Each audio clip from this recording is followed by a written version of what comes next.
मेरी तरफ से प्यार भरा नमस्कार। अगर आपको भूतों की कहानी सुनने में अच्छा लगता है तो आप हमारे चैनल भूतों की दुनिया को सब्सक्राइब कर लीजिए और बेल आइकन को प्रेस कर लीजिए, जिससे जब भी हम कोई नई कहानी इस चैनल पर डालें तो उसका नोटिफिकेशन आप सबको मिल सके। तो चलिए बढ़ते हैं आज की कहानी की ओर। उत्तर प्रदेश के प्रतापगढ़ जिले के एक गांव से कुछ ही दूरी पर एक महल था जो सदियों से सुनसान और खाली था। महल के बाहर एक छोटा सा बगीचा था। अक्सर उस बगीचे से कभी हंसने तो कभी रोने की आवाजें आती थी। उस महल के आसपास दिन में भी कोई नहीं जाता था।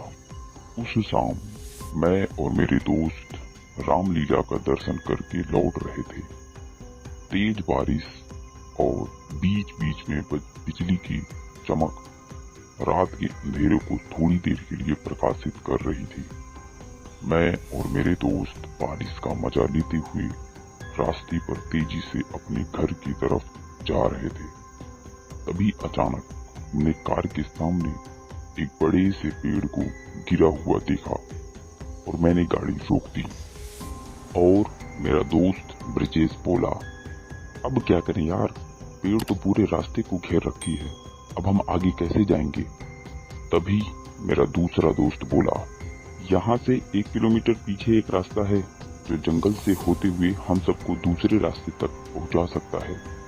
मैंने देरी ना करते हुए गाड़ी को उस रास्ते की ओर मोड़ दिया, लेकिन जैसे ही हम लोग उस रास्ते पर पहुंचे तो हमने देखा कि वो रास्ता अत्यधिक डरावना और ऊबड़ खाबड़ दिखाई दे रहा था।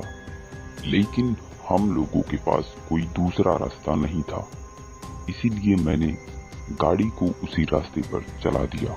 मैं गाड़ी को अत्यधिक सावधानी से चला रहा था कि तभी कार का पहिया एक गड्ढे में फंस गया। मैंने बहुत प्रयास किया मगर गाड़ी गड्ढे से बाहर नहीं निकल पा रही थी और बारिश भी रुकने का नाम नहीं ले रही थी। मैंने घड़ी की तरफ नजर घुमाई तो मैंने देखा कि ये रात के 12 बज रहे थे।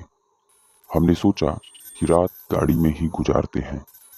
तभी ब्रिजेश बोला, वहां देखो, लगता है वहां कोई घर है।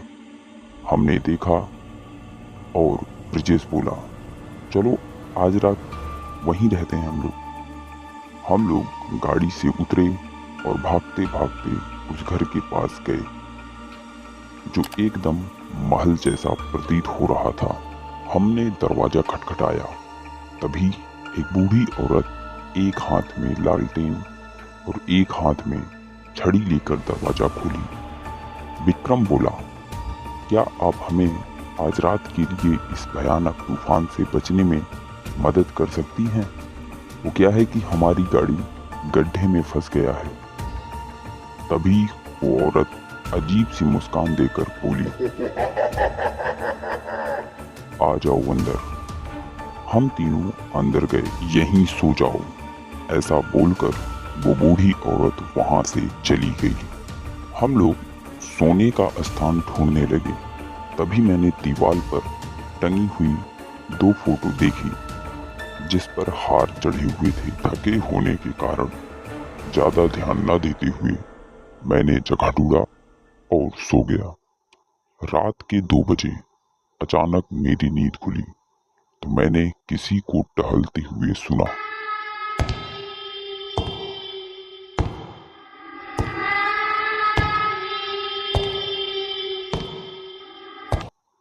जब मैं उस आवाज की तरफ जाकर देखा तो मेरे आंख खुले के खुले रह गए।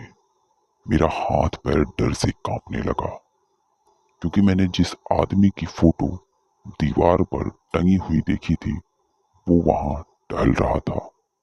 मैं डरते हुए अपने दोस्तों के पास गया और उन्हें सारी बात बताई तो मेरे दोस्त भी डर गए और हम सब वहां से भागने का सोचने लगे। जैसे ही हम सब बाहर जाने के लिए चले तभी किसी ने ब्रिजेश का पैर पकड़कर उसे जमीन पर घसीटने लगा। ब्रजेश दर्द से चिल्ला रहा था। तभी विक्रम जैसे ही ब्रजेश को बचाने के लिए दौड़ा तो वह उस आदमी के भयानक रूप को देखकर डर गया और भागकर मेरे पीछे छिप गया। तभी मैंने ध्यान दिया कि वो आत्मा मेरे पास नहीं आ रहा था, क्योंकि दर्शन करके लौटते समय वहां के पंडित जी ने मुझे एक ताबीज बांध दी थी। तभी मैंने हिम्मत दिखाया और उस भयानक से दिखने वाले भूत के पास गया। जैसे ही मैं उसके पास गया वो ब्रजेश को छोड़कर वहां से भाग गया और मैं ब्रजेश और विक्रम को लिवाकर वहां से बाहर भाग आया।